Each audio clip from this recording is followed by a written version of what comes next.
मृणाल पांडे जैसे लोगों पर और कारवान के संपादक और पत्रकारों पर एफआईआर दर्ज की गई और आज फिर हमें पता चला कि सिद्धार्थ वरदराजन पर एक और एफआईआर है सिर्फ रिपोर्ट करने की।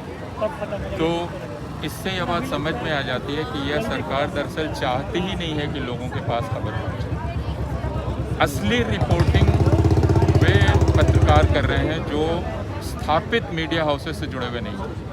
वे लोगों तक जाते हैं, रिपोर्ट लाते हैं और मनदीप ऐसे ही एक पत्रकार है। लेकिन ऐसे पत्रकारों पर सबसे ज़्यादा हमला हो रहा है। उत्तर प्रदेश में हमने देखा, दूसरी जगहों पर देखा हमला हो रहा है। मनदीप 2 महीने से सिंघू बॉर्डर से रिपोर्ट कर रहे थे और उनकी रिपोर्ट हम लगातार देख रहे थे और वे कोशिश करते हैं हर पक्ष की बात को सामने रखने की। और कल भी वे यही काम कर रहे थे, अपने एक स्टोरी पर काम कर रहे थे। तो उसके दौरान उनको घसीट के जिस तरह ले जाया गया, वो सारे पत्रकारों के लिए खतरे की घंटी होनी चाहिए। और सिर्फ पत्रकारों के लिए नहीं, बल्कि उस जनता के लिए जिसके लिए ये पत्रकार काम करते हैं। पत्रकार अपने लिए उनकी रोजी रोटी चलती है, लेकिन वे जनता को सूचित रखने का काम करते हैं, जो उनका दायित्व है। इसके बिना जनता हो नहीं सकती। सर, पत्रकारों पर जिस तरीके से हमला है, इसको पत्रकारों पे हो भी रहा है, उनको रोका भी जा रहा है, लेकिन वो खबरें अपनी ही मीडिया के द्वारा जो बदसलूकी होती है उनकी, वो अपनी ही चैनल पे नहीं दिखा रहे हैं। इससे ये समझ में आता है कि हमारा देश एक नए माहौल में पहुंच गया है और हम शायद अब किसी का इंतज़ार नहीं कर सकते, किसी औपचारिक तानाशाही की घोषणा का इंतज़ार। इससे ये पता चलता है कि आपके ऊपर हमला हो, लेकिन आप मुस्कुराते हुए रिपोर्ट करें। और इसके उदाहरण पिछले 6 वर्षों में बहुत सारे देखे गए हैं, खुद मीडिया हाउसेस के रिपोर्टर्स पे। तो मैं आपकी बात से पूरी तरह सहमत हूँ। इसका मतलब ये है कि मीडिया अब सरकार से स्वतंत्र नहीं रह गया है। मीडिया का एक बहुत बड़ा हिस्सा सरकार का प्रवक्ता हो गया। जिस प्रकार राजदीप सरदेसाई को इंडिया टुडे में रिपोर्टिंग से हटाया गया और उनकी तनख्वाह काटी गई, जब आप राजदीप सरदेसाई जैसे पत्रकार के साथ ये कर सकते हैं, इसका अर्थ ही है कि अब मीडिया सरकार का प्रवक्ता है। वह जनता को सूचनाएं पहुंचाने का और विश्लेषण करने का काम नहीं कर रहा है और यह काफ़ी चिंताजनक है। सर, जिस तरह से गाजीपुर, सिंघू बॉर्डर और तमाम जो बॉर्डर है, वहाँ पर परमानेंटली मतलब कि 100% नेट बंद कर दिया गया। जब ऐसे पत्रकार जो फ्रीलांसर हैं वो जाते हैं, फिर रिपोर्ट करते हैं, तो उसको भी उस तरह से टॉर्चर करके उनको दबाया जाता है। तो कहाँ तक लगता है कि आज डेमोक्रेसी में इस तरह की समस्या? देखिए, कश्मीर के साथ जो पिछले 1.5 साल से हो रहा है, वो अब पूरे भारत के साथ हो रहा है। यानी आपको कश्मीर की खबर नहीं मिलेगी, उसी तरह भारत के लोगों को भारत की खबर नहीं मिलेगी। क्योंकि सिंघू बॉर्डर हो या टिकरी हो या दूसरी जगह हो, वहाँ से सही खबर तो वही लोग पहुँचा रहे थे जो मोबाइल पर सिर्फ काम कर रहे थे। छोटे पत्रकार मैं नहीं कहूँगा, यानी स्वतंत्र पत्रकार मैं कहूँगा, उनको निष्प्रभावी कर देने के लिए, ताकि वे काम ना कर सकें, इंटरनेट बंद कर दिया गया। लेकिन जैसा मैंने कहा कि यह एक तरह से जनता का ऑक्सीजन बंद करना है। उसको खबर नहीं मिलेगी, यानी जनतंत्र का ऑक्सीजन समाप्त हो जाएगा। तो क्या लग रहा है, इस तरह के हालात इमरजेंसी में भी नहीं होती, पत्रकार को इस तरह से? इसके बारे में अब कुछ कहने की ज़रूरत ही नहीं रह गई। यह तो एक बहुत बड़ी महामारी में तब्दील हो गया है और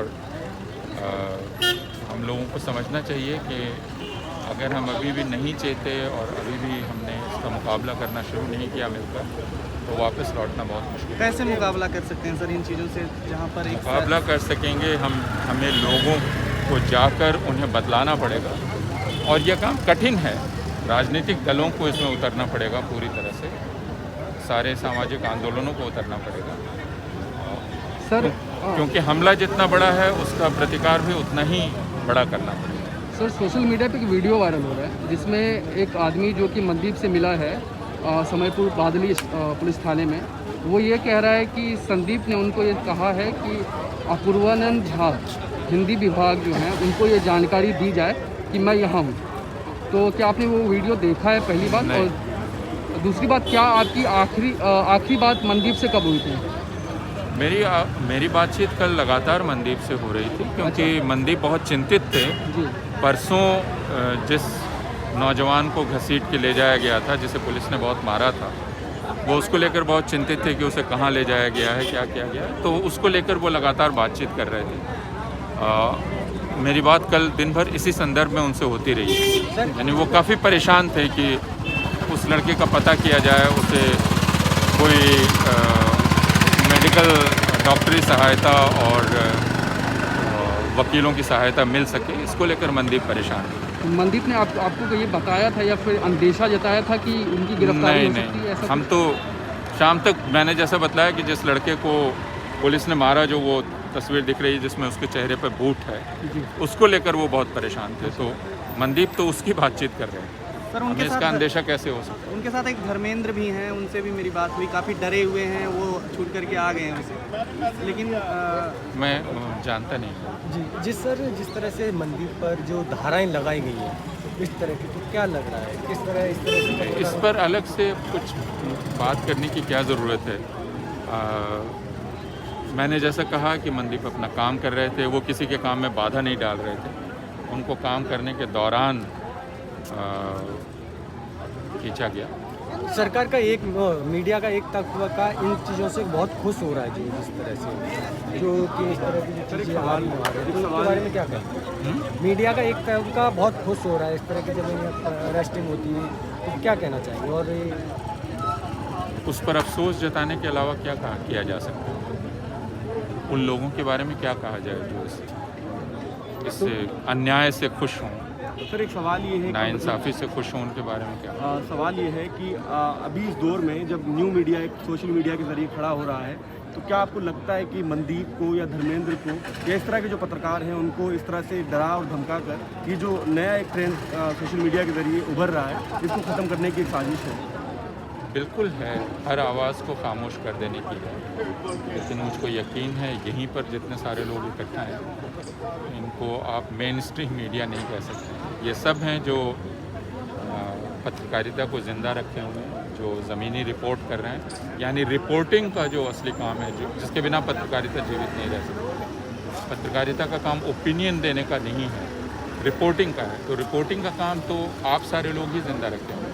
तो सर जनता को, देश की जनता को क्या मैसेज देना चाहेंगे, क्या अपील करेंगे? मैं देश की जनता को मैसेज देने की हैसियत मेरी नहीं है। मैं सिर्फ ये कहना चाहूँगा कि उसे आंखें खोलकर और कान खोलकर देखना और सुनना चाहिए कि हो क्या रहा है। जैसा मैंने कहा, ये उसके लिए जो ऑक्सीजन है, जो उसको ज़िंदा रखती है जनता के रूप में, उस ऑक्सीजन की सप्लाई बंद कर देने की कोशिश है। सर आलोचक ये भी कह रहे हैं सर कि जब एक गांव में या फिर एक छोटे शहर में एक बालू का व्यापार करने वाला व्यापारी एक स्टिंगर की हत्या कर देता है, तब दिल्ली में इतनी आवाज़ें नहीं उठती है, सड़क पे इतने प्रदर्शन उठनी चाहिए जी, लेकिन इसका अर्थ ये नहीं है कि आज आप विरोध ना करें जी।